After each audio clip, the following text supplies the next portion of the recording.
معاملات چل رہے ہیں، اور کل آپ نے دیکھا علی امین گنڈاپور صاحب نے جو خطاب کیا، آپ کو لگتا ہے کہ 2 ہفتے کی ڈیڈ لائن ہے، پنجاب پہ چڑھائی ہے، وفاق پہ چڑھائی ہے؟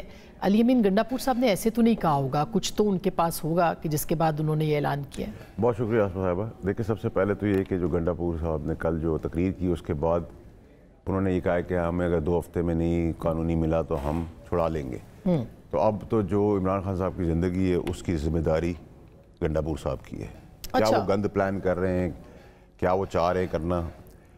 دوسری چیز یہ کہ دیکھیں گنڈاپور جو ہے فیض کے ساتھ جو ہے اس کی جو کمیونیکیشن ہے، اور وہ فیض صاحب چلا رہے تھے ان کے تھرو کے پی کے کا حکومت، اور پھر گنڈاپور صاحب کی اپنی کرپشن، اپنے بھائیوں کی کرپشن، پھر اب کیونکہ سو مچ سو کہ آپ یہاں تک لے آئے ہیں چیزوں کے اندر، ہمیں انڈرمائن نہیں کرنا چاہیے جو زبان اور جو بدتمیزی کی گئی ہے۔ ہماری مخالف ہے نون لیگ، میں مخالفت کرتا ہوں ان کی سیاست کی، کہ ماں بہن بیٹی کی شرم نہیں رہی۔ اب وہ جو سوشل میڈیا پہ پروب کرنے کی ضرورت ہے، وہ جو گنڈاپور پہ الزام ہے کہ وہ ریپ کیس میں انوالوڈ ہے، اب اس ٹائپ کی ساری چیزوں کو آپ کو انویسٹیگیٹ کرنا ہے۔ دوسری چیز یہ کہ دیکھیں، آپ کہہ رہے ہیں کہ یہ ساری انویسٹیگیشنز ہوں گی، جو الزامات ہیں ان کے اوپر ظاہر ہے کہ وہ یہ اور الیکشن کمیشن جو ہے اس کے اندر جو انہوں نے irregularities کی ہوئی ہیں، الیکشن کمیشن کیوں سو رہا ہے؟ اسٹریٹ ڈسکوالیفیکیشن ہے، ویسے تو ڈسکوالیفیکیشن میں وہ بہت تیزی دکھاتے ہیں۔ اس کے بھی امکانات ہیں؟ آپ نہیں، یہ تو ہے نا، رائٹنگ میں پیپرز ہیں۔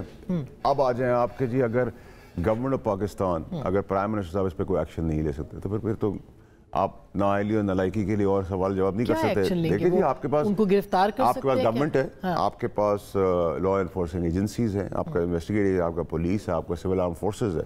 جس قسم کی بدماشی، غنڈہ گردی کی باتیں ہو رہی ہیں، اب 9 مئی کے اندر تو کوئی آپ کو اختلاف کرنے کی ضرورت نہیں تھا کہ یہ نئی 9 مئی کا عکس دکھا رہے ہیں کہ یہ تو کہہ رہے ہیں کھلے عام جا کے چھڑا لیں گے، تو جیلوں میں آپ مجرم بند کریں گے، یہ کے پی کے سی ایم جا کے ان کو چھڑا لیں گے، یہی آپ کہہ رہے ہیں۔ اس پہ تو کوئی کلیئرٹی ہونی چاہیے۔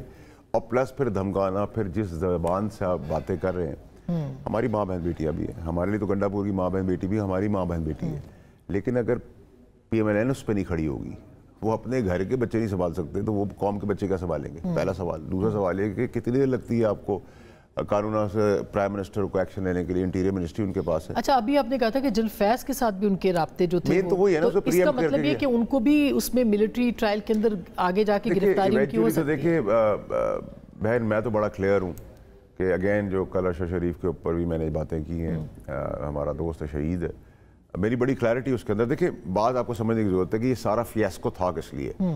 ڈی جی سی فیصل نصیر صاحب جو ہیں انہوں نے آرمی چیف بننا نہیں تھا۔ ڈی جی آئی جو ہیں جنرل ندیم انجم صاحب، ان کو چیف بننا نہیں تھا۔ دونوں کو چیف نہیں بننا تھا، چیف بننا تھا فیض کو، اس کا ایمبیشن تھا یہ۔ تو یہ دو تو یہ کام نہیں کر سکتے، اور دونوں کرسی پہ بھی اپنی موجود تھے، تو یہ کرسی کے لیے برائی ہو سکتی تھی، اچھائی تو نہیں ہو سکتی تھی۔ پھر عمران خان پہ فائرنگ ہوتی ہے، اس کا فائدہ بھی کس کو ہونا تھا؟ ڈی جی سی نے چیف بننا تھا، نہیں بننا تھا۔ ڈی جی آئی نے چیف بننا تھا، ندیم انجم صاحب نے نہیں بننا تھا۔ اگر عمران صاحب کو گولی لگ جاتی، فیض کو ہو جاتا، تو کیا ہوتا؟ فائدہ فیض کو ہوتا نا۔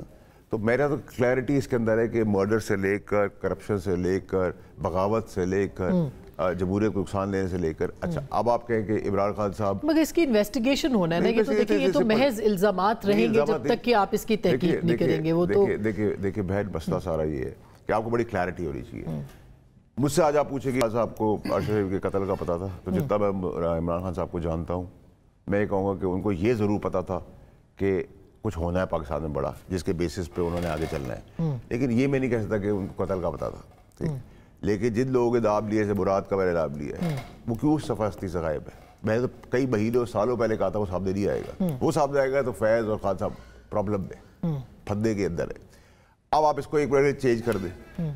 اگر عمران خان صاحب کو اس وقت نہیں پتا تھا، جو میں بھی سمجھتا ہوں، لیکن قتل کے بعد تو پتا تھا نا کہ کس نے کہ کون اس پہ تھا انوالوڈ۔ جب بھی انہوں نے مراد کو لیڈر بتایا پروٹیکشن کے لیے، اسی رات کو میں نے پریس کانفرنس کی اور کہا کہ مراد کی جہاد کی ذمہ داری بھی اب آپ کی ہے۔ جو میں آج کہہ رہا ہوں، گنڈاپور نے جو باتیں کی، اس سے عمران خان صاحب کی زندگی کی ذمہ داری، سب کو رسپانسبلٹی اس کے اوپر ہے۔ کیسے؟ وہ تو ریاست کی ذمہ داری ہے، وہ جیل کے اندر ہے، اگر آپ جیل توڑنے آئیں گے، اگر آپ جیل توڑنے آئیں گے اور حلہ بولیں گے، اب ادھر کوئی 200 آدمی حلہ بول دے تو آپ ریاست میری ذمہ داری کیا ذمہ داری لے لیں گے؟ یہاں گن مین بھی کھڑے کر دیں، 50 گن مین اور 500 آدمی آ جائیں، تو یہ ریاست کی جب آپ اکسا رہے ہیں، آپ توڑنے کے لیے آ رہے ہیں، جیل بریک کرنے آ رہے ہیں، تو پھر تو آپ کی ذمہ داری ہے، پھر تو کچھ بھی ہو سکتا ہے۔